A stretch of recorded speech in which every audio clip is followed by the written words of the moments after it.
ميدان التحرير. المشهد لا يختلف كثيرا. بدايات المشهد الذي كان يتحدث عنه محمد علوي بدأ من عندي هنا من ميدان التحرير، حيث انطلقت من هنا وكنا معها مسيرة ضمت العديد من القوى السياسية، ومنهم بالطبع من قال عنهم محمد علوي. القوى انطلقت وكان معهم أعداد كبيرة جدا من المواطنين الذين كانوا راغبون تماما في إنهاء هذه الأزمة.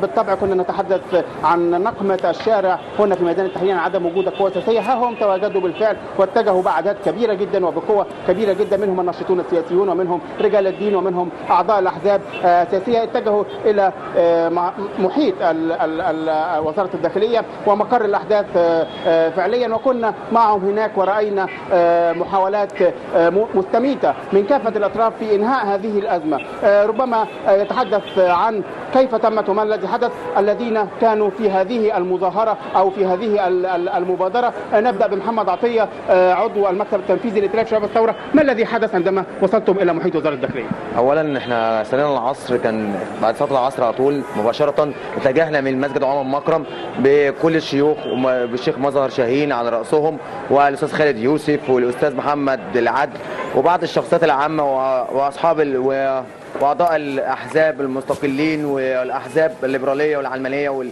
والحريه والعداله وكل الشخصيات العامه الموجوده والنشطاء السياسيين. اتجهنا الى شارع محمد محمود، ودخلنا بالفعل الى شارع محمد محمود بمسيره ضخمه من كل الناس.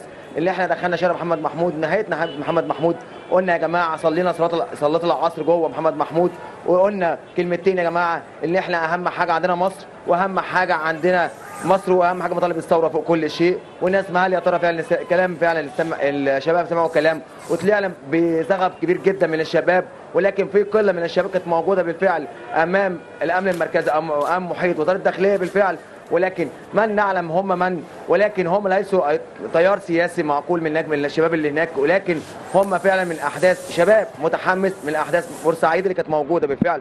ولكن احنا اهم حاجه عندنا خدنا زغم كبير جدا من الشباب اللي موجوده من محيط وزاره الداخليه وخرجنا بيهم الى شارع محمد محمود، ولكن المبادره برضك جاءت بالفشل.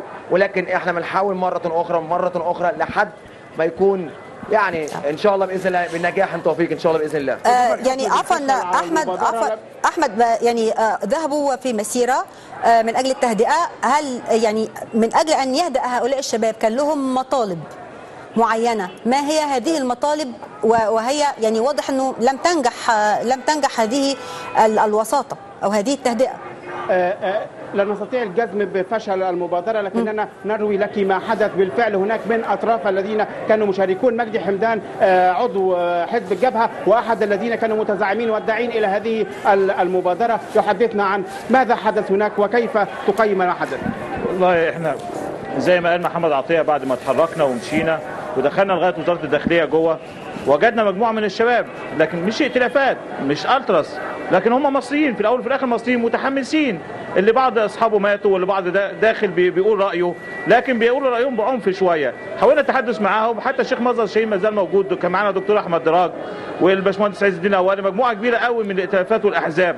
دخلنا اتكلمنا معاهم وخرجنا، واخد بالك، وزي ما قال لك محمد ان احنا اصبنا باحباط بالفعل، لكننا مستمرين. الائتلافات اللي جوه او الاحداث اللي جوه موجودين ما لهمش اتحاد، ما فيش حد بيحكمهم، ما فيش حد بيواجههم، يعني ارغب في كلام محدد يا احمد. ما فيش حد ليهم نقدر نتكلم معاه.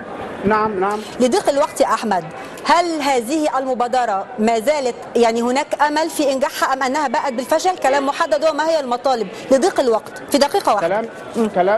كلام مجدي كان يتحدث عن أن المبادرة ما زالت تسير، وأن الشيخ مظهر شاهين ما زالت داخل ومعه بعض الرجالات الذين كانوا في المظاهرة. إذن المبادرة ما زالت مستمرة، لكننا نتحدث عن المطالب. ما هي مطالب الشباب هناك؟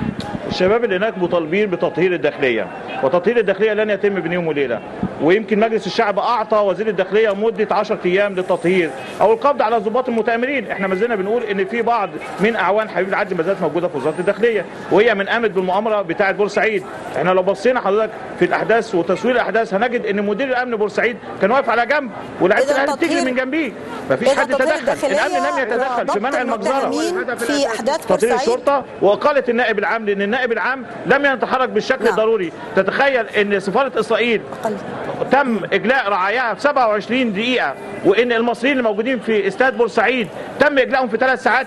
نعم وضحت الصوره هذه هي احمد. المطالب وهذا هو المشهد لدي هنا. وضحت الصوره احمد هندي، شكرا جزيلا لك من ميدان التحرير. وإلى محافظة السويس، حيث قرر شيوخ القبائل والعشائر بالمحافظة أن تخصص كل قبيلة 50 من أبنائها لحماية المنشآت المدنية ومؤسسات الدولة والمباني الحكومية في السويس.